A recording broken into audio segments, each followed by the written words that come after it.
Good afternoon, welcome to I news. నేను మురళి. కుక్కతో ఒక వంకర అంటారు. అదే దారిలో వెళ్తోంది ఉగ్ర పాకిస్తాన్. భారత్ చేపట్టిన ఆపరేషన్ సింధూర్ దెబ్బకు కుక్క చావును కళ్లారా చూసిన పాకిస్తాన్ తీరు మార్చుకోలేదు. జైషే మహమ్మద్, లష్కరే తోయిబా ఉగ్ర గ్రూపులకు చెందిన కీలక స్థావరాలను భారత సైన్యం నేలమట్టం చేసింది. అలా భారత్ దాడిలో నేలమట్టమైన ఉగ్ర క్యాంపులను రీలొకేట్ చేస్తున్నట్లు సమాచారం. ఉగ్ర సంస్థలు చేపట్టిన క్యాంపులకు పాక్ ప్రభుత్వం ఐఎస్ఐ భారీగా నిధులందిస్తోంది. ఉగ్రవాదాన్ని పెంచి పోషిస్తూ పలు రకాలుగా మద్దతిచ్చే తన పాత పంధాను వీడటం లేదు. ఎందుకంటే ఈ మధ్య భారత్ ధ్వంసం చేసిన ఉగ్ర స్థావరాలను మళ్లీ పునరుద్ధరిస్తున్నట్లు భారత ఐబీ వర్గాలు హెచ్చరించాయి. పాక్ ప్రభుత్వం దాని గూఢచార సంస్థ ఐఎస్ఐ ఉగ్ర సంస్థలకు అండగా నిలుస్తున్నాయని తెలుస్తోంది. ఉగ్రవాదుల లాంచ్ ప్యాడ్లు, శిక్షణ శిబిరాలను తిరిగి ప్రారంభించేందుకు అక్కడి అధికారులు వేగంగా పనులు చేస్తున్నట్లు సమాచారం. ఇక భవిష్యత్తులో వైమానిక దాడుల నుంచి సులభంగా తప్పించుకునేందుకు వీలుగా నియంత్రణ రేఖ సమీపంలోని దట్టమైన అటవీ ప్రాంతాలను ఎంచుకున్నట్లుగా తెలుస్తోంది. ముఖ్యంగా లుని, పుట్వాల్, తైపు పోస్ట్, జమిలా పోస్ట్, ఉమ్రాన్ వాలీ, చాప్రార్, ఫార్వర్డ్ కహుటా, చోటా చక్, జంగ్లోరా వంటి ప్రాంతాల్లో కొత్త శిబిరాల నిర్మాణానికి ఏర్పాట్లు జరుగుతున్నాయని నిఘా వర్గాలు గుర్తించాయి.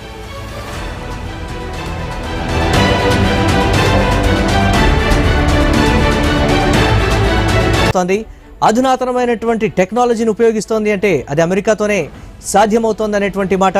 అంతర్జాతీయ సమాజం నుంచి పాకిస్తాన్కు భారీగా నిధులు వస్తున్నాయంటే వెనక అమెరికా చొరవ తీసుకుందనేటువంటి మాటలు కూడా వినిపిస్తున్నాయి. ఒక సింపతి వేవ్ తోటి అంతర్జాతీయ సమాజం నుంచి భారీగా నిధులు తీసుకొచ్చి ఉగ్ర కార్యకలాపాలు తిరిగి ప్రారంభిస్తున్నటువంటి పరిస్థితి ఉంది పాకిస్తాన్లో. ఇదే అంశానికి సంబంధించి మనతో మాట్లాడటానికి వివి రావు గారు, రిటైర్డ్ ఆర్మీ కల్నల్, లైవ్లో సిద్ధంగా ఉన్నారు. అలాగే మరికాసేపట్లో బండారు రామ్మోహన్ రావు గారు, వారు కూడా లైవ్లో సిద్ధంగా ఉన్నారు. విశ్లేషకులు, రాజకీయ విశ్లేషకులు. రైట్, రావు గారు నమస్తే. నమస్తే, చెప్పండి. నాశనం చేశామని అనుకునే లోపనే మళ్ళీ తిరిగి పునరుద్ధరిస్తున్నటువంటి పరిస్థితి. డెవలప్మెంట్ మీద కాన్సన్ట్రేషన్ లేదు, కానీ తిరిగి ఉగ్ర క్యాంపులను ఏ విధంగా అంత ఫాస్ట్గా, అంటే అధునాతనమైనటువంటి టెక్నాలజీ తోటి తిరిగి పునరుద్ధరించేటువంటి పరిస్థితి ఉంది అని అంటే అసలు పాకిస్తాన్ ఆ వక్ర బుద్ధి మార్చుకునేటువంటి పరిస్థితి లేదా? శాశ్వతంగా బుద్ధి చెప్పాలి అని అంటే ఖచ్చితంగా కంప్లీట్గా స్వీప్ చేయాల్సిందేనంటారా స్ట్రైక్ రూపంలో? ఎలా చేయాలి? అవునండి, ఎందుకంటే పాకిస్తాన్ మాత్రం తన బుద్ధి ఎట్టి పరిస్థితులను మార్చుకునే పరిస్థితి కనిపించట్లేదు. పైగా వాళ్ళ బలూచిస్తాన్ లోను, ఖైబర్ పఖ్తూన్వాలోను జరుగుతున్న ఇన్సిడెంట్స్ అన్ని భారత్ మీద బ్లేమ్ చేస్తోంది. నిన్న జరిగిన ఇన్సిడెంట్ లో 16 మంది పాకిస్తాన్ సైనికులు చనిపోవడం జరిగింది ఒక సూసైడల్ అటాక్ లో. టీటీపీకి అనుబంధ సంస్థ చేసిన దాంట్లో దానికి డైరెక్ట్ గా ఇండియానే బ్లేమ్ చేయాలని చూసింది. దీనికి ఆల్రెడీ మన మినిస్ట్రీ ఆఫ్ ఎక్స్టర్నల్ అఫైర్స్ రిబట్టలు కూడా ఇవ్వడం జరిగింది. దానివల్ల చాలా క్లిష్టమైన స్పష్టమైన సంకేతాలు వస్తున్నాయి. ఎట్టి పరిస్థితుల్లోనూ వాళ్ళ ఉగ్రవాద వాదాన్ని ఎప్పుడు తగ్గించే పరిస్థితే లేదు.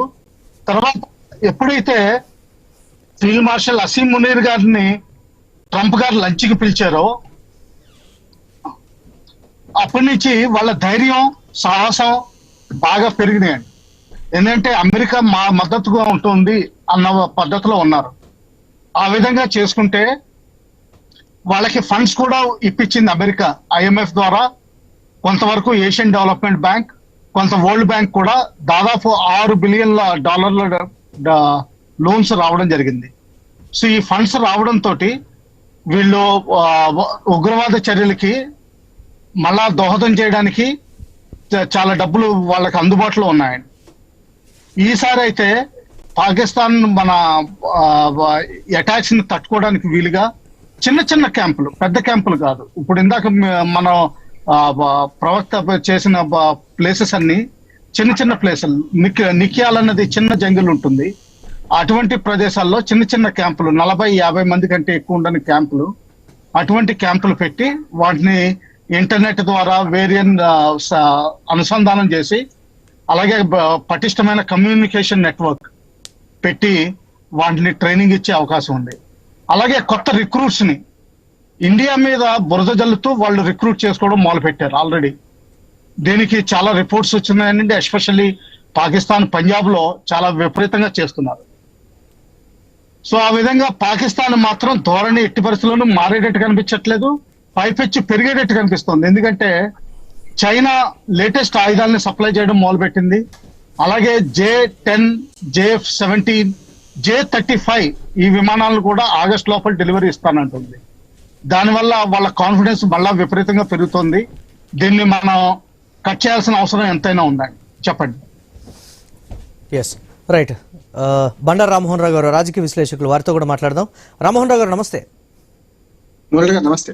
శాశ్వత పరిష్కారం లేదా అనేటువంటి ఒక ప్రశ్న తలెత్తుతోంది. ఇంత ఫాస్ట్గా రీబిల్ట్ అవుతున్నాయి అని అంటే అక్కడ ఉన్నటువంటి పరిసరాలు కానీ, ఉన్నటువంటి ఫుటేజెస్ కానీ, వాళ్ళు ఎంచుకున్నటువంటి ప్రాంతాలు కానీ, అంటే హైడ్ కంప్లీట్గా టెక్నికల్గా కూడా హైడ్లో ఉండేటువంటి పరిస్థితి, అంత హై లెవెల్ టెక్నాలజీ వాడుతున్నారు అని అంటే ఏంటి అసలు ఈ పరిణామాలన్నింటినీ ఎలా చూడాలంటారు? భారత్ గట్టి నిర్ణయం కానీ, ఒక గట్టి చర్య కానీ ఆపరేషన్ సింధూర్ని 10 ఇంతలు చేస్తే తప్ప, కంప్లీట్గా స్వీప్ చేస్తే తప్ప అయ్యేటువంటి పరిస్థితులు లేవనేటువంటి మాట. అంత ఫాస్ట్గా రీబిల్ట్ అవుతుంది అని అంటే భారత్ మీద ఒక అటాక్కి, మ్యాసివ్ అటాక్కి సిద్ధమవుతున్నారనేటువంటి రకరకాల ఊహాగానాలు కూడా వస్తున్నటువంటి పరిస్థితి. ఆ కోణంలో చూడొచ్చు అంటారా వీటిని? మురళి గారు, మీకు అట్లాగే కల్లా వివిరావు గారికి, ఐన్యూస్ ప్రేక్షకులకు నమస్కారం. ఇంతకుముందు దాకా టెక్నికల్ విషయాలు రావు గారు మాట్లాడారు. కొంచెం పొలిటికల్ కోణం మాట్లాడతాం. అంటే కుక్క బుద్ధి కుక్క తోక వంకర అనే దానికి పాకిస్తాన్ మంచి ఉదాహరణ. సుమతి శతకం ఉంది, మునుపటి గుణమేలో మారు గదరా సుమతి అని సుమతి శతకాడు ఏనాడు చెప్పాడు. వాళ్ళు మునుపటి గుణమే అది. అంటే విభేదాల, అంటే మనకేమంటారు, ద్వేషం పునాది మీద ఏర్పడ్డది పాకిస్తాన్. అంతేగా, మతాన్ని వ్యతిరేకిస్తూ ద్వేషం పునాది మీద ఏర్పడ్డది. ఆనాటి చీనాటి దాకా పాలకులు అక్కడ 3 రకాల వ్యవస్థలు నడుస్తున్నాయి. మనకు రాజకీయంగా చూస్తే ఒకటి బయట కనిపే ప్రజాస్వామ్య ప్రభుత్వం, పేరుకు ప్రజాస్వామ్యం ఏది ఉండదు. కానీ వాళ్ళు ఎవరి చేతిలో ఉన్నారు? సైన్యం చేతిలో ఉన్నారు. ఎప్పుడైనా పొలిటికల్ నాయకత్వం, అంటే మన రాజకీయ నాయకత్వం బలపడ్డ ప్రతిసారి కూడా వాళ్ళని చంపడమో లేకుంటే పదవిచ్యుతం చేసిన సైన్యం ఎప్పుడు కూడా మీరు ఎవరైనా చూడండి, 5 ఏళ్ళు పూర్తిగా పరిపాలించలేదు. వాడు గురి తీసింది భుట్టో లాంటి వాడిని, మనకు ఇమ్రాన్ ఖాన్ లాంటి వాడిని బయటకు పంపించింది. కొంచెం స్పోర్టివ్ స్పీడ్ తో పోతున్నాడు ఇమ్రాన్ ఖాన్ అంటే బయటకు పంపించింది. ఇట్లా చూసుకుంటే మీరు ఎప్పుడైనా సరే, ముషరఫ్ అయితే మనకు పలకరించి వచ్చింది కదా, మనకు అంతకుముందు మన వాజ్పేయి, మన మోడీ గారు అంటే పుట్టినరోజు శుభాకాంక్షలు విమానం దిగి చేసి మళ్ళీ వెనుకొచ్చాడు. అటువంటి పరిస్థితుల్లో పొలిటికల్ నాయకత్వం ఎదురిస్తలేదు, ఎప్పుడు కూడా వెదగలిస్తలేదు వాళ్ళు. ఒకటే మనం. రెండోది, ఈ సైన్యం ఎవరి చేతిలో ఉంది? రాజకీయ నాయకులు సైన్యం చేతిలో ఉంటే సైన్యం ఉగ్రవాదుల చేతిలో ఉండేది. ఇది వాస్తవం. కానీ అమెరికా మొన్న చేసిన పని ఏంటంటే డైరెక్ట్ ఉగ్రవాదులు పిలవలేదు కనుక ఈ రెండింటికి అనుసంధానకర్తగా ఉన్న మనకు రాజకీయ నాయకత్వాన్ని పక్కన పెట్టి సైన్యాధ్యక్షుడు మునీని పిలిచింది, దావత్ ఇచ్చిండ్రు. ఆ దావత్ ఖర్చు కూడా పాకిస్తాన్ పెట్టుకుంది అంటున్నారు. ఇక్కడ ఎప్పుడు కూడా ఒకసారి ఒక పేదవాడికి 4-10 రూపాయలు దొరికినాయి అనుకోండి, ఏం చేస్తాడు? తినే వస్తువులు, సరుకులు కొనుక్కొచ్చుకుంటాడు. కుటుంబం అంతా హాయిగా ఆ రోజు పండుగ జరుపుకుందాం అంటాడు. అట్లానే ఒక తాగుబోతుకు డబ్బులు దొరికినాయి అనుకోండి, వాడు ఏం చేస్తాడు? వాడు తాగేది కొనుక్కుంటాడు, కుటుంబాన్ని పక్కన పెడతాడు. ఇప్పుడు ఈ తీవ్రవాద దేశంగా ఉన్న ఈ దేశం ఏంటంటే రూపాయి డబ్బులు వచ్చినా దాన్ని ప్రజల క్షేమం కోసం ఖర్చు పెట్టకుండా పూర్తిగా ఆయుధాలు కొనుక్కుంటుంది. అందుకని ఇంతకుముందు రావు గారు మంచి గుర్తు చేశారు. ఏదైతే IMF కానీ, మనకు ADB కానీ వీళ్ళు ఇచ్చిన డబ్బులతోని వాళ్ళు ఏం చేస్తున్నారు? ప్రజల బాగోగులు కాదు, అసలు మౌలిక వసతులు కల్పించడం కానీ, తిండి పెట్టేది కూడా కాదు, ఇచ్చిపెట్టి ఏం చేస్తున్నారు వీళ్ళంటే ఆయుధాలు కొనుక్కుంటున్నారు. అసలు లోన్ ఇచ్చేది కూడా ఆయుధాల కోసం వీళ్ళు ఇచ్చేది కూడా చూడండి. ఇప్పుడు గతంలో కొంత బాకీ పెట్టిన, ఎవడైనా వైన్ షాపులు బాకీ పెట్టింది అనుకోండి, డబ్బులు రాగానే ఏం చేస్తారు? ఫస్ట్ వాడు బాకీ పెట్టుకొని మిగతా డబ్బులు ఇచ్చేస్తారు కదా. ఈ లోన్లు కూడా IMF లోన్ కానీ, ఇతరత్ర లోన్ కానీ వీళ్ళు ఏం చేస్తున్నారంటే గతంలో ఉన్న ఆయుధాలు సప్లై చేసిన బాకీ పట్టుకొని మళ్ళీ కొత్తగా దాని కిందే మళ్ళీ ఆయుధాలు సప్లై చేస్తున్నారు. అంటే ఆయుధాల బేహారులు ఎవరైతున్నారో, చైనా కంటే అమెరికా నమ్మదగ్గ మిత్రుడు కాదు, పూర్తిగా మనకు శత్రువు అంటున్నారు. చైనాని నమ్మొచ్చు, దృష్టిలో దూరపరిచుతాని చైనాను మనం దూరంగా పెట్టవచ్చు. మనకు మంచిగా కళ్ళన్ లాంటి వాళ్ళు, వీవరావు గారు లాంటి వాళ్ళు యుద్ధం చేసిన ఉన్న అనుభవం ఉంది, వాళ్ళని కొట్టగలుగుతాం. డైరెక్ట్ శత్రువును మనం కొట్టొచ్చు కానీ ఇండైరెక్ట్ శత్రువును కొట్టలేవు. మిత్రుడుగా నటిస్తూ శత్రుత్వం చేస్తున్న అమెరికా కానీ పాశ్చాత్య దేశాలు కొన్ని ఇవాళ పాకిస్తాన్ ఊతమిస్తూనే కారణం అదనట్టు. అందుకనే ఇవాళ మనకు సైనిక అధ్యక్షుడు మునీని పిలిచి దావత్ ఇవ్వడం మొదలుకొని మీకు మేము ఉన్నామని అండ కల్పించింది అమెరికానే. ఒక మాట చూపిస్తాను. ఇక్కడ ఏమైందంటే మన భారత అస్థిరత్వంతో ఉండాలి ఎప్పుడు కూడా. భారత్ ఎదుగుతున్న ఆర్థిక వ్యవస్థ నాలుగో స్థానానికి వచ్చింది. ఎక్కడో 9లో ఉండేవాడు, మనం ఈ 11 ఏళ్ళు 4వ స్థానానికి వచ్చినాం. అదే త్వరలో 3వ స్థానానికి వస్తున్నాం. అంటే భారతదేశ ఆర్థిక వ్యవస్థ ఎదగకుండా ఉండాలంటే చుట్టూ ఉన్న దేశాల శత్రువు జారిని చైనా అనుకుంటుంది, జియో పాలిటిక్స్ చేసేదే. అది జియో పాలిటిక్స్ చేస్తుంటే వీళ్ళ ఆయుధాల పాలిటిక్స్ చేసుకుంటూ మనల్ని ఎప్పుడు అభద్రతా భావంలో ఉంచాలి, పక్కలో పల్లెలాగా పాకిస్తాన్ ఉంచాలి అనే దాంతో తయారవుతున్నారు. ఇది చాలా, నా ఉద్దేశం ఏంటంటే మిగతా రష్యా మనకు మిత్రదేశం కానీ అమెరికాను నమ్మే పరిస్థితి. ఇప్పుడు ఒక గవర్నమెంట్ వాజ్పేయి కానీ ఇవాళ మోడీ కానీ అమెరికాను ఎందుకు నమ్ముతున్నా నాకు అర్థం కావడం లేదు. కానీ ఈ ఆయుధాలు ఆనాడు మనకు కాల్పుల విరమణ ఒప్పందాన్ని కూడా ఎందుకు వ్యతిరేకించిన అంటే మంచిది, యుద్ధం ఎవరు కోరుకోరు, కానీ వాళ్ళు ఊపిరి పీల్చుకునే అవకాశం ఇచ్చినాం. ఊపిరి పీల్చుకుంటే మళ్ళీ వాళ్ళు మన మీద దృష్టి కొలుపుతారు అని మాట అప్పుడు అన్నాను, జరుగుతుంది. నిజం కూడా నేను 10 సార్లు అన్నాను, ఆ మాట ఇప్పుడు నిజం అవుతుంది. వాళ్ళకి ఊపిరి పీల్చుకునే అవకాశం ఇచ్చినాం. దెబ్బ మీద దెబ్బ అప్పుడే వేస్తే ఈ మాత్రం కూడా ఉండకపోయేవాళ్ళు. ఈ వచ్చిన డబ్బును పెట్టుకొని మళ్ళీ ఉగ్రవాద శిబిరాలు నడుపుతున్నారు. ఒక ప్లాన్ గా ఒక మాట మనకు రావు గారు చెప్పిందని, గతంలో పెద్ద శిబిరాలు నడిపితే ధ్వంసం అయితే 100 మంది చచ్చిపోతాం. కానీ అట్లా కాకుండా చిన్న చిన్న శిబిరాలు నడపడం వల్ల ముఖ్యంగా పొయ్యి ఓకేనా ఆధారం చేసుకొని చేయడం వల్ల ఏమైందంటే మనం ఎన్ని శిబిరాలు ధ్వంసం చేస్తాం, ఒకటి పోతే ఇంకోటి ఉంటుంది, ఒకటి పోతే ఇంకోటి ఉంటుంది. కనుక ఆ ప్లాను వీళ్ళు యుద్ధ వ్యూహాన్ని మార్చారు. మనం కూడా మార్చాల్సిన అవసరం ఉంది. యుద్ధ వ్యూహాన్ని మనం కూడా మార్చాలి, అమెరికాకు బుద్ధి చెప్పాలి. అట్లానే పాకిస్తాన్ విషయంలో మనం జాగ్రత్తగా ఉండాలి. లేకుంటే అమెరికాకు ట్రంప్ కు మన నోబెల్ బహుమతి కోరుడినే ఆయన అప్లికేషన్ పెట్టుకుంటూ చూస్తున్నాం మనం. వాళ్ళు పూర్తిగా ఈ తీవ్రవాదానికి ప్రోత్సాహం ఇచ్చే దేశం పాకిస్తాన్. స్వయంగా అన్నది మాకు ఈ తీవ్రవాదం నేర్పింది అమెరికా, మీరు నేర్పితే కదా నీవు నేర్పినవి నీరజాక్ష అని పాకిస్తాన్ వాడి అన్నాడు కదా మొన్న. జో బైడెన్ అత్యంత ఉగ్రవాద దేశంగా పాకిస్తాన్ అంటే ఇంతకుముందు ప్రెసిడెంట్, ఇప్పుడు ట్రంప్ ఏమంటుంది, వీళ్ళు నువ్వు చెప్పింది కదా నీకోసం ఉగ్రవాదం నేర్చుకున్నావు, ఆఫ్ఘనిస్తాన్ తిష్టవేయడానికి మాకు నేర్పింది నువ్వు కదా అని అంటున్నారు. అందుకని మంచి గుణపాఠం చెప్పాల్సిన అవసరం ఉంది. పాకిస్తాన్ మళ్ళీ మెదిలితే ఆపరేషన్ సింధూర్ 3 మొదలు పెట్టాల్సిన అవసరం ఉందని అంటున్నారు. పొలిటికల్ లీడర్స్ మాట్లాడారు కానీ ఎక్కడా కూడా ఉగ్రవాదులు కానీ వాళ్ళు కానీ వీళ్ళు కానీ బయటకు వచ్చి మాట్లాడినటువంటి పరిస్థితులు అయితే లేదు. బట్ రాజకీయ నాయకులు అయితే శాంతిని కోరుకుంటున్నారనేది అయితే ఎక్కడో ఒక దగ్గర అర్థమవుతున్నటువంటి పరిస్థితి. మాట్లాడుతుంది దీనికి సంబంధించి. ఎస్ రావు గారు, వారి దగ్గర ఎంత ఫాస్ట్గా రీబిల్డ్ అవుతున్నారో దానికన్నా ఎక్కువగా టెక్నాలజీ వైజ్గా, ఆయుధాల వైజ్గా, అంటే భారత్ దగ్గర ఉన్నదానికన్నా అధునాతనమైన ఆయుధాలు, వాటిని పరీక్షించి చూస్తే మాత్రం అమెరికా నుంచే పర్టికులర్గా ఆయుధాలు దిగుమతి అయ్యాయి అనేటువంటి భయంకరమైన వాస్తవం కూడా ఒకటి వెలుగులోకి వచ్చినటువంటి పరిస్థితి సోషల్ మీడియాలో చక్కర్లు కొడుతోంది. నిజంగా అమెరికానే వెనకుండి ఆయుధాలు కావచ్చు, లేకపోతే ఇదంతా చేస్తోంది అనేటువంటి కోణంలో చూడొచ్చు అంటారా? ఆ లెవెల్ హై లెవెల్ టెక్నాలజీని యూజ్ చేస్తోంది అని అంటే ఎలా సాధ్యమైందంటారు? ఇది హై లెవెల్ టెక్నాలజీ వేరే పర్పస్ కి. ఎందుకంటే అమెరికా పాకిస్తాన్ ని ఇరాన్ మీద వాడాలనుకుంటుంది. ఆ విధంగా టెక్నాలజీ చాలా వరకు ఇస్తుంది. కొంతవరకు ఆఫ్ఘనిస్తాన్ కూడా కంట్రోల్ పెట్టాలని వాళ్ళు ఇస్తున్నారు. అది వాళ్ళు డైవర్ట్ చేయడం జరుగుతుంది. అంతేగాని నేను అనుకోవడం అమెరికా ఎప్పుడు టెర్రరిజాన్ని ప్రోత్సహించాలని ఇచ్చే పరిస్థితిలో లేదు. ఎందుకంటే అది వాళ్ళకు కూడా దెబ్బే. ఎందుకంటే Pakistan global hub of terrorism, అది పాకిస్తాన్ అమెరికా కూడా దెబ్బ అవుతుంది. అందుకని చెప్పి వీళ్ళ డైవర్షన్. తర్వాత ఇంకోటి ఏంటంటే అమెరికా రియలైజ్ అయింది ఏంటంటే చైనాని కంట్రోల్లో పెట్టడానికి పాకిస్తాన్ ఎంతైనా అవసరం అనుకుంటుంది ఇండియా కంటే. అది చాలా తప్పు చేస్తున్నారు. జాగ్రఫికల్ గా, పొలిటికల్ గా, డెమోగ్రఫిక్ గా చూసినా గానీ చైనాకి మెయిన్ శత్రువుగా ఇండియా నిలబడగలదు, కానీ పాకిస్తాన్ ఎట్టి పరిస్థితుల్లోనూ నిలబడే అవకాశం లేదు. కాకపోతే ఏంటంటే పాకిస్తాన్ ఆర్మీ అమెరికా చెప్పినట్టు వినడం వల్ల వాళ్ళు దాన్ని ఉపయోగించుకోవాలనుకుంటున్నారు. ఓకే, ఆ విధంగా చూడాలి. టెక్నాలజీ ఎస్, వాళ్ళు ఇప్పటికే దెబ్బతిన్నారు కాబట్టి మొత్తం లేటెస్ట్ కొత్త బిల్డింగ్లు మనం కట్టేటప్పుడు కొత్త టెక్నాలజీ ఎలా వాడతామో ఆ విధంగా వాళ్ళు వాడాలని చూస్తారు. ఇవి అంతకుముందు కూడా వాడేవాళ్ళు చాలా వరకు, హ్యాండ్ హెల్డ్ థర్మల్ ఇమేజర్స్ ఇవన్నీ కూడా. ఈ ఆధారాలతో రావు గారు, ఈ ఆధారాలతోటి మళ్ళీ ఒకవేళ భారత్ స్ట్రైక్ చేస్తే పరిస్థితి ఏంటి? అప్పుడు కూడా గట్టిగా పెద్ద ఎత్తున సాక్ష్యాలతో సహా చూపించి క్లియర్ కట్ గా గతంలో జరిగిన దానికన్నా ఒక పెద్ద అటాక్ చేస్తే పరిస్థితి ఏంటది? మీరు పెద్ద అటాక్ అంటున్నారు. నిన్న జరిగిన ఖైబర్ పఖ్తూన్వాలో అటాక్ జరిగిన దానికి ఏదోటి బదులుగా చేయాలని చూస్తారు. నెక్స్ట్ 14-21 days లో గ్యారంటీ అని ఏదోటి ఇండియాలో మేజర్ యాక్టివిటీ జరగబడుతుంది by Jaishe Mohammed and LET, లేకపోతే ఇద్దరు కాంబినేషన్. వీళ్ళకి గైడెన్స్ ఇవ్వడానికి పాకిస్తాన్ ఎస్ఎస్జి కమాండోస్ ఎవరైతే ఉన్నారో వాళ్ళు గైడెన్స్ గా కూడా వస్తారు. సో మనం జాగ్రత్తగా ఉండాలి ముందర ఏమి మేజర్ ఇన్సిడెంట్ జరగకుండా.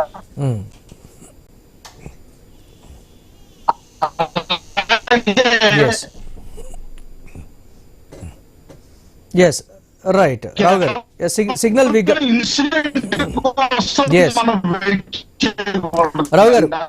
రావు గారు సిగ్నల్ మళ్ళీ మాట్లాడదాం మనం. ఎస్ సిగ్నల్ వీక్గా ఉంది. ఎస్ మళ్ళీ రీకనెక్ట్ అవ్వండి, మళ్ళీ మాట్లాడదాం. రామ్మోహన్ రావు గారు, సో అది ఒక మ్యాసివ్ అటాక్ అయితే జరగబోతోంది భారత్లో అని రావు గారు చెప్పినటువంటి ఒక మాట భీతి గొల్పేటువంటిది. సో వీటి ఆధారంగా తిరిగి ముందే మనం స్ట్రైక్ చేస్తే పరిస్థితులు ఏంటి, అమెరికా అండతో అనేటువంటిది రకరకాలుగా వస్తున్నటువంటి ఊహాగానాలు.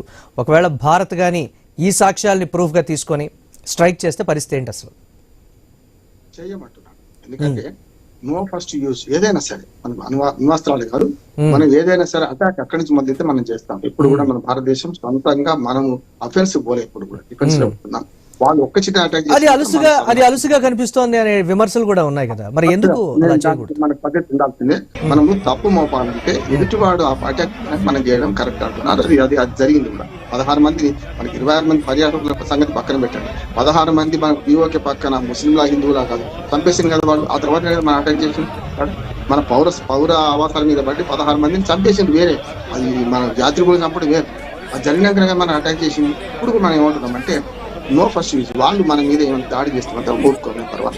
రెండోది అంతటికంటే మనం అప్రమత్తంగా ఎందుకున్నారంటున్నారంటే ఇప్పుడు 2వ రోజు 3వ రోజు ఇప్పుడు అమర్నాథ్ యాత్ర మొదలవుతుంది, జూలై 3 నుంచి మొదలవుతుంది. ఇప్పటికే వాటి ఉగ్రవాద స్థావరాలు వాళ్ళు ఆల్రెడీ ఇండియాలో ప్రవేశించినట్టు తిరుగుతున్నట్టు తెలుస్తున్నది. ఎంత భద్రత చర్యలు తీసుకున్నా ఈసారి నేను అమర్నాథ్ 2 సార్లు పోయినామని అమర్నాథ్ యాత్రికులు టార్గెట్ చేసుకొని చేస్తున్నారు వాళ్ళు అంటున్నాను. అందుకని అది చాలా జాగ్రత్తగా ఉండాలి. మనం ఇప్పుడు వెంటనే మనం అటాక్ చేస్తే అది ఆసరా చేసుకుని వాళ్ళు కూడా అటాక్ చేయొచ్చు కదా. అందుకని దాని విషయంలో మనం జాగ్రత్తగా ఉండాలి. నెంబర్ 2. మూడవది ఏంటంటే ఇంతకుముందు రావు గారు చెప్పింది ఏంటంటే మనకి రామ్మోహన్ రావు గారు ఒక ఆడియో అక్కడ ఆడియో డిస్టర్బెన్స్ గా వస్తుంది, ఒకసారి చూడండి. వారు మ్యూట్ చేసుకోమని మన రావు గారు మ్యూట్ చేసుకోమని. ఇప్పుడు బాగా వస్తుందా? హలో, ఎస్ ఇప్పుడు బాగా వస్తుంది కదా మోడీ గారు? ఎస్ మీ దగ్గరే వస్తుంది, వేరే ఆడియో వస్తుంది, ఒక్కసారి చెక్ చేసుకోండి. నా దగ్గర ఏం లేదు, అక్కడి నుంచి మన బాగా అడగండి. నా దగ్గర ఏం లేదు, నేను మంచి రికార్డింగ్ రూమ్ లో కూర్చుంటాను నేను. మీరు మాట్లాడండి. ఎస్ మీరు మాట్లాడండి. ఎస్ రామ్మోహన్ రావు మాట్లాడచ్చు కదా? ఎస్ ఎస్ ఇక్కడ ఏమైందంటే ఇరాన్ ఉద్దేశించే ఆయుధాలు సప్లై చేస్తుంది. అంటే పర్పస్ వేరే కావచ్చు. అమెరికా ఉద్దేశం ఏంటంటే 980 కిలోమీటర్ల సరిహద్దు గల ఇరాన్ రేపు పొద్దున మళ్ళీ యుద్ధం వస్తే ఇరాన్ అటాక్ చేయడానికి దగ్గరగా ఉండాలి. పాకిస్తాన్ వ్యూహాత్మకంగా జియో పాలిటిక్స్ లో సైనిక స్థావరాలు విమానాశ్రయాలు వాడుకోవడానికి సిద్ధం చేస్తుంది. కానీ వాళ్ళ ఇంటి పోరు వేరే ఉంది కదా. అమెరికా మనకు పాకిస్తాన్ లో బెలూచిస్తాన్ కనుక గతంలో తూర్పు పాకిస్తాన్ భౌగోళికంగా మనకి ఎట్లా పక్కన ఉంది అట్లా ఉంటే ఇప్పుడు బెలూచిస్తాన్ ఇప్పటికే స్వేచ్ఛా వాయువులు పీల్చేది అంటున్నాను. మనం ఒత్తి పని చేయకపోయినా బెలూచిస్తాన్ మన భారతదేశంలో కలవకుండా మరొక బెలూచిస్తాన్ దేశం ఏర్పడింది. దురదృష్టవశాత్తు వాళ్ళు ఏంటంటే మనకు సింధు పంజాబ్ దాటి అవతల దిక్కున్నారు. అటు ఆఫ్ఘనిస్తాన్ వైపు, ఇటు అరేబియా మహాసముద్రం వైపు ఉన్నారు. దాంతో ఏమవుతుందంటే చైనా వ్యూహాత్మకంగా విమానాశ్రయం కట్టిన దాన్ని ఉపయోగించుకుంటా ఇవాటికి ఆపగలుగుతున్నారు బెలూచిస్తున్న ప్రజలు కానీ అక్కడి బెలూచిస్తున్న ఆర్మీ కూడా ఎక్కడి మన తీవ్రవాద సంస్థ కావచ్చు, మనం గుర్తిస్తలేదు దాన్ని. అట్లానే మనకు పఖ్తూన్ ఏరియాలో ఆఫ్ఘనిస్తాన్ తీవ్రవాద 3-4 జిల్లాలు ఒక రకంగా చెప్పాలంటే ఆఫ్ఘనిస్తాన్ అనుకోనున్న పాకిస్తాన్ కూడా ఏం మిగిలేదు. పాకిస్తాన్ ఏంటిది పంజాబ్ సింధు వాళ్ళు పంజాబ్ వాళ్ళు ఏమంటున్నారు పండించాలి మేము తినేది మీరా సమస్య లేదని ఈ కొంచెం బాగా ఆర్థికంగా ఉన్న పంజాబ్ సింధు కూడా తిరగబడుతుంది. ఈ మిగిలేదు పాకిస్తాన్కి ఏమి ఉండదు. వింటే ఈ పంజాబ్ సింధే ఉంటుంది. కనుక మనకు ఒక అవకాశం ఏంటంటే బెలూచిస్తాన్ వాళ్ళు చేసిన ప్రతి దాన్ని కూడా లేకుంటే పఖ్తూన్ ఏరియాలో చేసిన ప్రతి దాన్ని కూడా మనని వ్యతిరేకంగా చూపుతుంది. పాకిస్తాన్ ఏం చేస్తుందంటే అంతర్గతంగా వాళ్ళు ఎదుర్కొన్న సమస్యలకు కారణం మనమే అంటుంది.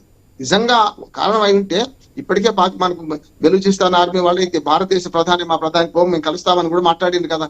మరి ఎందుకు కలుపుకోవడం లేదు మనం అంటే ఇంకొక సార్వభౌమ అధికారులు ఇంకొక దేశంలో మనం జోక్యం అంతర్గత విషయాలు జోక్యం చేసుకొని మనకు ఆనాడు నుంచి నెహ్రూ కాలం నుంచి మొదటి దిబాడు దాకా ప్రిన్సిపల్ పాటిస్తున్నాం. ప్రధానమంత్రులు ఎవరు మారినా లేకపోతే ప్రభుత్వాలు ఎవరు వచ్చినా ఏ పార్టీ వచ్చినా మనం పాటిస్తున్నాం. అది మన విదేశాంగ నీతి యొక్క గొప్పతనము. ఇమ్రాన్ ఖాన్ లాంటి వాడు కూడా మనం ఒప్పుకున్నవాడు. ఇప్పుడు నేనేమంటున్నానంటే వాళ్ళ అంతర్గత పోరును చిత్రీకరించుకుంటూ మన మీద శత్రుత్వం పెంచుకుంటారు. నెంబర్ 1 ఆడలేక మధ్యలో ఉండనట్టు వాళ్ళని బాగు చేసుకోలేక చేస్తున్నారు. ఇంకోటి చైనా ఒకవేళ ఏదైతే పైనుంచి ఏదైతే మనకు మన సిపెక్ ఉంది కదా, సిపెక్ ద్వారా అరేబియా మహాసముద్రంలో కనుక చైనా కనుక కాలు పెట్టగలిగితే అమెరికా కూడా నిర్వహించలేదు. కనుక అమెరికా కావాల్సింది ఏంటంటే భౌగోళికంగా geo politics. China geo politics చేస్తుంది, అమెరికా అదే చేస్తుంది. అరేబియా మహాసముద్రంలోకి స్థావరం ఏర్పడకుండా వాళ్ళ కరాచీ పోర్టు ద్వారా అనేమో అమెరికా ప్రయత్నం చేస్తుంది చైనాకు ఉండొద్దని. చైనానేమో ఖచ్చితంగా అరేబియా మహాసముద్రంలో ప్రవేశిస్తాం, అక్కడ స్థావరం ఏర్పాటు చేసుకుంటాం వాళ్ళు ప్రవర్తిస్తున్నారు. అంతేందుకు మనకు ఆ విక్రమ నౌక ఇది మనం చూసినాం కదా, ఇరాన్ పోర్టును అంటే మొత్తం మీద భారతే బాధితుడు అవుతోంది. అలాగే దీనికి సంబంధించి ముప్పేట దాడి చేయడానికి సిద్ధంగా ఉన్నాయనేటువంటి పరిణామాలు అలా చూడొచ్చంటారు. ఖచ్చితంగా చైనా ఏం చేస్తుంది, ఈ జియో పాలిటిక్స్ లో మన చుట్టూ ఉన్న 7 దేశాలను శత్రుత్వం చేసింది. ఎట్లా చేసింది, అమెరికానేమో సామ్రాజ్యవాదంతో ఇప్పుడు మన చైనానేమో జియో పాలిటిక్స్ లో ఈ దేశాలన్నింటినీ కూడా ఆర్థికంగా అప్పులు ఇచ్చి లోపరుచుకుంటుంది. మీరు చూడండి, శ్రీలంకలో పోర్టులు వాళ్ళే, బంగ్లాదేశ్ లో వాళ్ళే. అంటే మనకు మొన్నటిదాకా మిత్రులు అపకారికి ఉపకారం అన్నట్టు, అపకారికి ఉపకారం పక్కన పెట్టి ఉపకారికి అపకారం చేస్తున్నారు వాళ్ళు. బంగ్లాదేశ్ చేపట్టింది. ఆఖరికి మనకు బాగా సన్నిహితంగా ఉండే భూటాన్, నేపాల్ లాంటి దేశాలను కూడా మనకు శత్రుత్వం చేస్తున్నారు. మాల్దీవ్స్ పక్కన ఎట్లా ఉండదు మొదటి నుంచి కూడా. అంటే మన చుట్టుపక్కల ఉన్న 5-6 దేశాలను కూడా మనకు కాకుండా అనవసరం మనకు శత్రుత్వం ఏం లేదు. నిజంగా చెప్పాలంటే ఆఫ్ఘనిస్తాన్ పార్లమెంట్ భవనం కూడా మనం కట్టించాం. ఆఫ్ఘనిస్తాన్ లో ఆరోగ్య సమస్యలు మనమే తీర్చాం. మనకు టర్కీలో కూడా మనం భూకంపం వస్తే మనమే పంపించినాం. వాటి అపకారం చేసిండు మనకు. అట్లానే బంగ్లాదేశ్ కో, శ్రీలంకకో, మయన్మార్ కో మనమే సహాయం చేస్తున్నాం కదా, మనకు మాల్దీవ్స్ కో.